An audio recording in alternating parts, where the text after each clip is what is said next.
दुख एक ऐसा भाव जो हम चाहे ना चाहे हमारे जीवन में आता ही है, हमारे मन को ठेस पहुंचाता ही है, हमें विचलित कर जाता ही है। कभी सोचा है कि दुख हमारे जीवन में आता क्यों है, कैसे आता है? यदि आप ध्यान से सोचेंगे तो आप पाएंगे कि इस दुख का संबंध परिस्थिति से अधिक मानसिकता से अधिक आसपास के लोगों से, क्योंकि आसपास के लोग ही हैं जो आपके लिए परिस्थिति बनाते हैं, चाहे अच्छी चाहे बुरी। ये आपके आसपास के लोग ही हैं जो आपकी मानसिकता को प्रभावित करते हैं, या तो उसे अच्छा बनाते हैं या तो उसे बुरा बनाते हैं। हमारे जीवन के आधे दुख इसलिए है क्योंकि हमने उनसे आशाएं रखी जिनसे हमें नहीं रखनी चाहिए थी, और आधे दुख इसलिए क्योंकि हमने उन लोगों पर संदेह किया जिन पर हमें संदेह नहीं करना चाहिए था। तात्पर्य ये कि व्यक्ति को पहचानने का प्रयास कीजिए। जिस दिन आप ये समझ जाएंगे कि कौन व्यक्ति सज्जन है और कौन दुर्जन, उस दिन ये दुख आपके जीवन से चल के कहीं दूर चला जाएगा। राधे राधे। मनुष्य में कितने भाव होते हैं, किंतु वो वही करता आता है जो अब तक करता आया है, और यही उसकी सबसे बड़ी भूल। यदि आपको उदाहरण दूं तो एक ग्वाल जिसने बालपन से एक ही कार्य किया, गैया को चराया, दूध निकाल, उसे जीवन भर वही मिलेगा, केवल दूध। किंतु सोचिए, जब यही दूध किसी हलवाई के पास जाता है तो वो उसका मावा बनाता है, माखन बनाता है, भिन्न भिन्न प्रकार की मिठाइयां बनाता है, ही बनाता है। उसने कुछ बड़ा किया, बदले में उसे कुछ बड़ा मिले। स्मरण रखिएगा, यदि आप वही करते आएंगे जो सदैव से करते आए हैं, तो आपको वही मिलता आएगा जो सदैव से मिलता आया। कुछ नया करने का प्रयास कीजिए, कुछ भिन्न करने का प्रयास कीजिए, स्वयं को संवारने का प्रयास कीजिए, स्वयं को सज्ज कीजिए, कुछ नया कीजिए। स्मरण रखिए, यदि आप कुछ ऐसा करेंगे जो कभी किसी ने नहीं किया, तो आपको कुछ ऐसा मिलेगा जो कभी किसी को नहीं मिला। तो नए प्रकार, नए प्रयास से नए कर्म का पालन कीजिए, नई सोच को अपने भीतर जागृत कीजिए, क्योंकि यही सोच सच बनकर आपके सामने आएगी। राधे राधे। हाथ के भी कितने रूप होते हैं, कुछ स्नेह के नाते आपसे मिलते हैं तो कुछ प्रहार बनकर आप पर गरजते हैं, कुछ मित्रता के नाते आपके ओर बढ़ते हैं तो कुछ शत्रुता में आपको खींच ले जाते हैं। किंतु कभी सोचा है कि कौन सा हाथ अधिक मूल्यवान? जब आप सफल होते हैं, जब आप शुभ कर्म करते हैं, तब कुछ हाथ आपके लिए तालियां बजाते हैं, और कुछ हाथ ऐसे होते हैं जो आपके कंधे पर रखे जाते हैं जब आप जीवन में सबसे अधिक असफल होते हैं, जब आप टूट जाते हैं।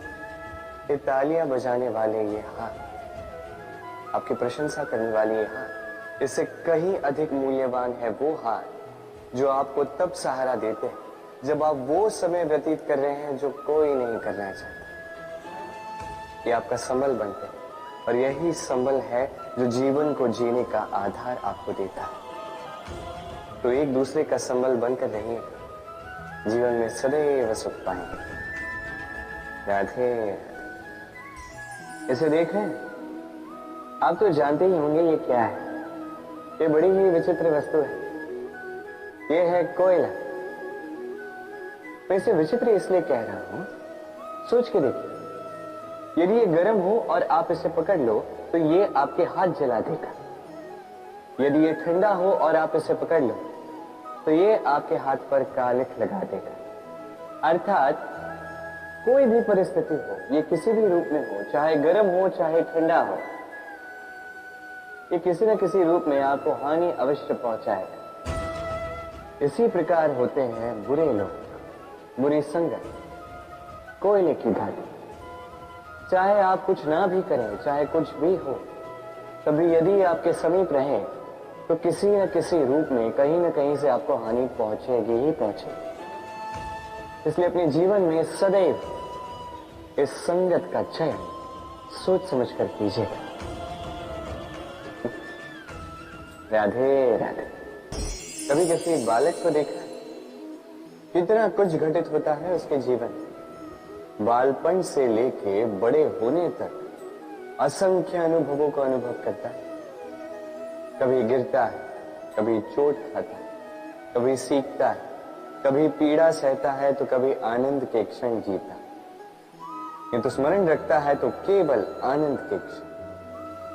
अब तनिक एक बार आपके जीवन के प्रारंभ में झांक के देखिए, आपके बालपन में झांक के देखिए, आप पाएंगे कि अधिकतर स्मृतियां जो आपके मन में हैं वो अच्छे क्षणों की, बुरे क्षणों की नहीं। इसीलिए ये बालपन ये सुखी होता है, ये निश्चिंत होता है।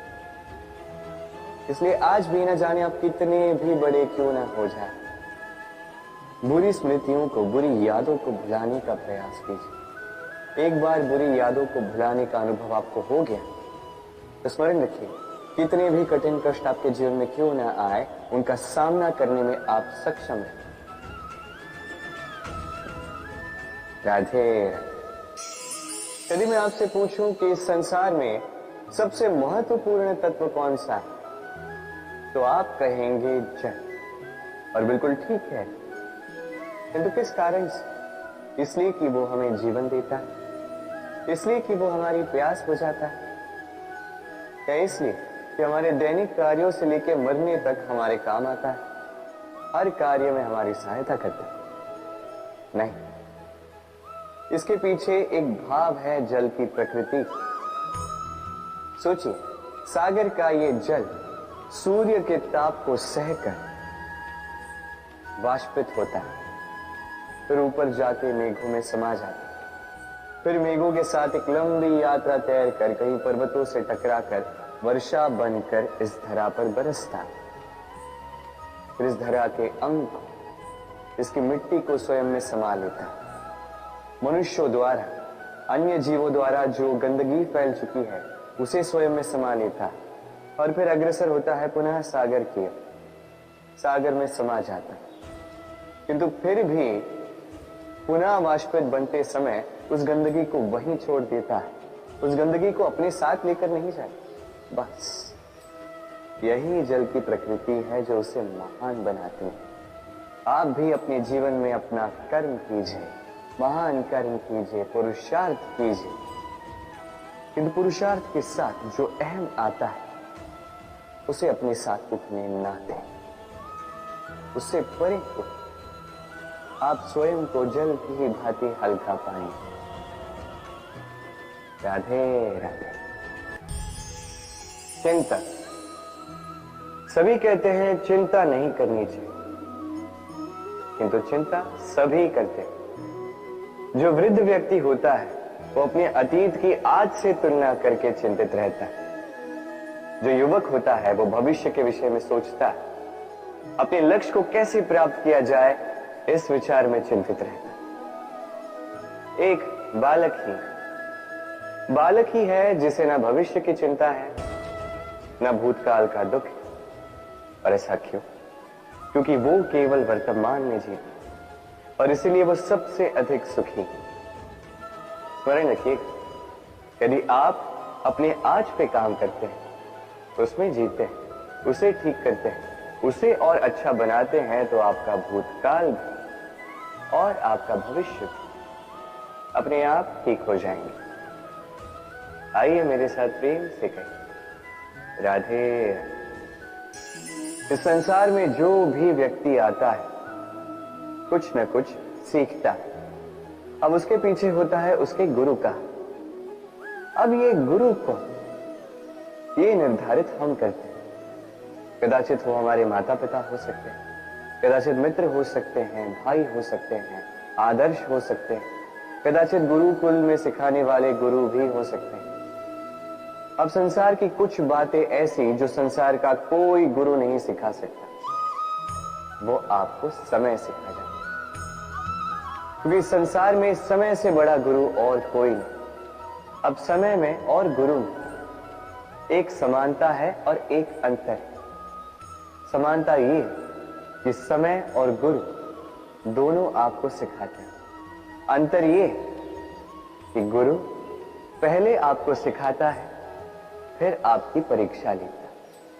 समय पहले आपकी परीक्षा लेता है, फिर आपको सिखाता है। अब शिक्षा प्राप्त करके परीक्षा देना और परीक्षा दे करके शिक्षा प्राप्त करना, ये दो भिन्न बातें। और सदैव स्मरण रखिए, इस समय से आपको जो भी सीख मिलती है उसे सदैव अपने पास संभाल कर रखिए, क्योंकि समय से बड़ा, समय से मूल्यवान, समय से अधिक आधुनिक और कोई गुरु नहीं। राधे ना, कितनी साधारण सी बात है। हर एक मनुष्य जो जन्म लेता है उसे एक नाम मिलता है, जो उसे दिया जाता है या तो उसके माता पिता द्वारा, या तो उसके गुरु द्वारा, या किसी संबंधी द्वारा, या किसी प्रियजन द्वारा। इसी नाम के साथ वो पलता है, बढ़ता है। परंतु क्या यही नाम है? क्या यही सब कुछ? कदापि नहीं। एक नाम वो है जो आपको जन्म से मिलता है, जिसे आप कर्म तक ले जाते हैं, और एक नाम वो जो आप अपने कर्म से अर्जित करते हैं, और इसी कारण से आप जन्मों जन्मों तक जाने जाते हैं।